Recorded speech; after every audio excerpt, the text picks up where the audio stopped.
Magandang araw, magandang buhay. Lalong-lalo na sa ating mga minamahal na mga senior citizens. Mga lolo at lola, ako lang po'y nandirito upang magbigay sa inyo ng magandang balita. Dahil sa May 7, 2025, may magaganap po na pension release at revalidation po para sa ating mga senior citizens. Dahil po sa May 7, 2025, may magaganap din na pension release. At sa video kong ito, ipapaalam ko ang mga lugar, oras, at saan po ang venue. Kaya, inaanyayahan kita na kunin mo ang mga importanteng mga detalye sa balitang ito nang sa gayon, meron kang alam kung ano yung gagawin mo.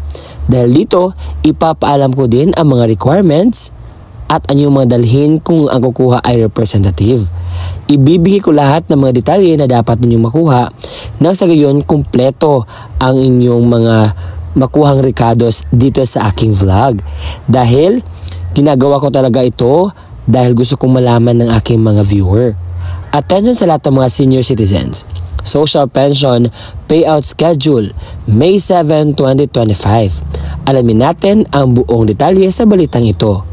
At inaanyayahan kita na tapusin ang video na ito hanggang sa dulo nang sa gayon makuha mo ang punto ng video kong ito. At sa mga hindi pa nakasubscribe sa aking YouTube channel, para maging updated ka po, pakisubscribe ng aking YouTube channel at paki-bell notification mo na. At ngayon, pakinggan ninyo ang mga balita na aking isasalaysay. Let's go! Ang unang lugar na ating pag-uusapan na may magaganap na payout sa Social Pension for Indigent Pensioners ay ang Los Baños, Laguna sa Barangay Tadlac.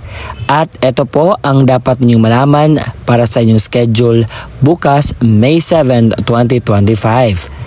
Pumunta po kayo sa Evacuation Center Los Baños, Barangay Tadlac, Cluster 2 dahil doon po ang inyong payout venue at magsisimula po ang inyong payout time alas 10:45 ng umaga hanggang alas 12 ng tanghali. Attention po sa lahat ng mga senior citizens sa Barangay Amas, Kidapawan City. Meron po kayong dapat malaman patungkol po sa inyong social pension payout dahil meron pong pagbabago na dapat ninyong malaman. At ito po ang post na dapat ninyong mapakinggan. Sabi dito sa Barangay Amas, sa lahat po ng mga senior citizens sa Barangay Amas, the release of your social pension payout on May 7, 2025 is kansilado po due to some valid reasons from CSWD Kidapawan. Salamat po sa inyong pag-understand. Sa mga senior citizens sa LGU ng Tambulig, meron pong pagbabago sa inyong pong social pension payout dahil ang original na schedule niyo po is May 6 and 7 but due to some reason dahil election ban po, meron pong reschedule po ng inyong pag-payout ng inyong pension po and magbibigay lang po sila ng paalala or magbibigay po sila ng bagong schedule po at abang-abang na po kayo sa kanilang post.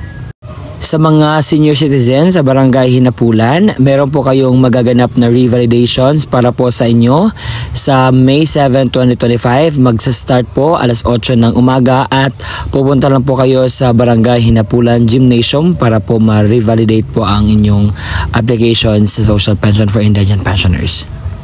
Ang kasunod lugar na ating pag-usapan ay ang Barangay Rizal, Poblasyon Banga, South Cotabato.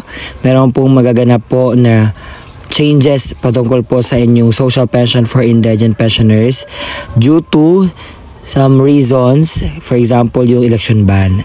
Sabi niya dito, attention po sa lahat ng mga senior citizens sa Barangay Rizal Poblasyon. Please be informed that as advised by the personnel from DSWD Regional Office and MSWD personnel who visited our barangay, the scheduled release of the social pension on May 7, 2025 has been postponed. This decision was made following by a directive from DSWD Regional Office earlier this morning. We will provide updates as soon as the new schedule for release is confirmed. Thank you for your understanding. Ang kasunod na lugar na ating pag-uusapan ay ang Barangay Minanga Este sa bayan ng Bugoy. Meron pong magaganap na social pension payout sa inyo at ito po yung detalye. Sa May 7, 2025, Ang oras po ng inyong pension payout ay alas 8 hanggang alas 10:30 ng umaga. At pupunta lang po kayo sa Municipal Gymnasium para po sa inyong social pension payout. At take note, magdala po ng national ID at if pa-photocopy po ito, pati na po yung OSCA ID na one bond paper, sabi po dito. Sa mga taga-barangay Silang, meron po magaganap na revalidation para sa lahat ng social pension senior citizens sa May 7, 2025, alas 8:30 ng umaga at magpunta lang po kayo sa Barangay Hall Silong para po sa inyong revalidation. Ayon po dito sa MSWD Office, DIAD NV, meron po silang attention or post dito na dapat malaman ng ating mga senior citizens. Sabi dito, attention, we are sorry to inform that all social pension payout scheduled May 6 to 9 is deferred due to unavailability of the cash according to DSWD. Kindly wait for the further announcements regarding to the schedule of the payout. Salamat po sa inyong pag-intindi.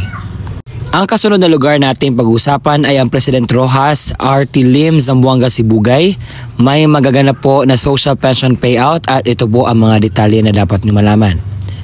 Sa May 7, 2025, may magaganap po na social pension payout alas 10 ng umaga at pupunta po kayo sa Covered Court, Barangay President Roxas at kasama po natin ang Barangay Kalula. Please lang po sabi sa kanila, sa kanilang mama, papa, lolo at lola, nakasali po. Ang kasunod na lugar na ating pag-uusapan ay ang bayan ng Baroy sa lalawigan ng Lanao del Norte. Meron pong attention or post ang inyong barangay na dapat ninyong malaman at ito sabi nila ay magandang araw sa lahat. Ang Municipal Welfare Development Office meron pong anong validation para sa lahat ng mga senior citizens sa lungsod ng Baroy at ang mga i-validate po yung mga tumatanggap ng 1,000 pesos sa DSWD at ito po yung mga barangay na dapat mag-validate sa May 7, 2025 alas 9 hanggang alauna ng hapon sa barangay gym po ninyo. Ang mga barangay na ito ay Barangay Dalama, Barangay Bato, Barangay Lindongan, Barangay Prinsesa, Barangay Sagadan Upper, Barangay Limwag, Barangay Santo Niño Village, Barangay Maliwanag at Rawan Point at Tinubdan. May announcement din ang Barangay Sikitan patungkol sa social pension for indigent pensioners payout at ito po yung mga detalye na dapat ninyong malaman patungkol po sa inyong social pension payout. Meron po magaganap na second quarterly senior citizen social pension payout sa May 6 to 8, 2025, alas 8 hanggang alas 12 ng umaga sa Purok 1 Gymnasium. Attention po sa Barangay Reyes Senior Citizen Social Pensioner.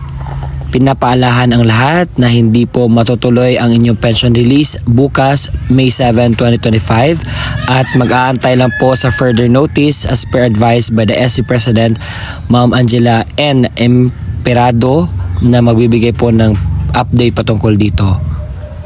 At yun po ang mga lugar, oras, payout venue na dapat ninyong malaman patungkol po sa social pension payout na magaganap po bukas May 7, 2025. At sa inyo pong napag-alaman or napakinggan na marami pong cancelled na mga lugar, ano po ba yung mga rason? Ang rason po is election bond at hindi pa po nakatanggap sila ng budget patungkol dito at ma-reschedule po ito. Depende po kung kailan po ipapaalam or kailan po ang further notice ng inyong mga barangay. At kung hindi pa po ninyo nakita ang inyong mga barangay na magpe-payout ng social pension, you can just go there. You can ask for some updates nang sa gayon po ay malalaman ninyo kung ano yung dapat ninyong gawin patungkol dito. And ngayon, ipapaalam ko ang mga requirements na dapat ninyong malaman patungkol dito. Makinig po lahat. Sa mga nagtatanong, ano ba ang social pension payout claimant requirements? Ito po, babasahin ko na. Para po sa mga senior citizens ang kukuha ng kanilang pension sa social pension for indigent pensioners, ito lamang po ang mga requirements. Una, original OSCA ID. Pangalawa, photocopy of OSCA ID with 3 signatures or thumb mark sa mga hindi na po makapirma. kung ang pupunta sa payout ay authorized person or authorized representative, ito po yung mga requirements na dapat mong i-ready. Una, OSCA ID and photocopy of OSCA ID with 3 signatures and thumb mark or thumb marks na hindi na po makapirma. Pangalawa, original ID and photocopy of ID's authorized representative with 3 signatures or thumb marks na hindi na po makapirma. Pangatlo, authorization form. Naka-require po ito sa MC number 06 series of 2024 Annex 3, duly signed by the beneficiary and the punong barangay, kagawad, OSCA or C or MSWDO. At pang-apat, photo of the beneficiary holding the updated calendar. 5. For medical reasons, magdala po mang medical certificate of beneficiary with PRC license number for seniors not in the area. Barangay certificate certifying the beneficiary's residence and reason for absence. Para sa mga deceased beneficiary or namatay within the quarter only, ito po yung mga requirements na dapat yung i-ready. Una, original OSCA ID and photocopy of OSCA ID. Pangalawa, original ID and photocopy of authorized representative with 3 signatures or thumb marks na hindi na po makapirma. Pangatlo, original or certified true copy, not photocopy of death certificate. 4. Warranty of release liability form. Meron po sinunod na mga series MC number 06 series of 2024 Annex 4. Take note, authorization form, kinakailangan nakabase ito sa MC number 06 series of 2024 Annex 3. And OSCA ID should be original. Ang screenshot po galing sa messenger email will not be accepted. Pangalawa, certificate of oneness for those names na mali po ang spelling at mali pong barangay. Thumb mark certification for the beneficiaries na hindi na po talaga makapirma with right their signature. Nasanay ang mga impormasyon na aking naibigay ay sapat na para po sa inyong kalaman na sa pag-payout po sa May 7, 2025 ay meron ako na itulong sa inyo kahit na konti.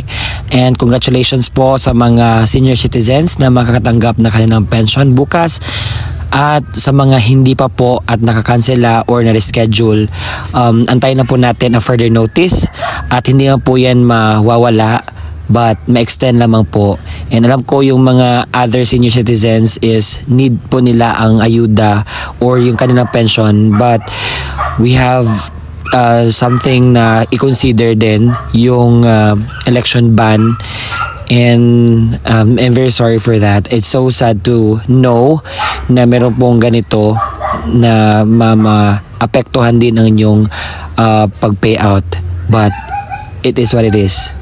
So yun lamang po ang mga detalye, mga impormasyon na aking naibigay ngayon na sana'y nakatulong ako sa kahit na konting bagay. This is me, Ruel Minosatanyo, na sana'y mag-subscribe kayo sa aking YouTube channel at i-bell notification mo na kung gusto maging updated sa aking mga videos na i-upload ko pa. Bye-bye!